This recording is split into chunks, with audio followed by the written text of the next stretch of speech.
Ahmedabad civil હોસ્પિટલના trauma સેન્ટરમાં ફરજ બજાવતા મહિલા સુરક્ષાકર્મી પર હુમલાની ઘટના સામે આવી છે. ઘટનાના સીસીટીવી દ્રશ્યો પણ સામે આવ્યા હોવાનું જાણવા મળી રહ્યું છે. હોસ્પિટલ તંત્ર દ્વારા સમગ્ર મામલે પોલીસ ફરિયાદ નોંધાવવામાં આવી છે, જ્યારે પોલીસ તપાસ શરૂ કરવામાં આવી છે.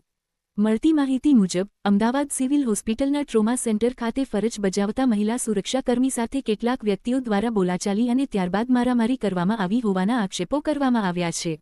સામે આવેલા સીસીટીવી દ્રશ્યોમાં હોસ્પિટલના નિયમોનું પાલન કરાવવા બાબતે વિવાદ સર્જાયો હોવાનું કહેવાઈ રહ્યું છે.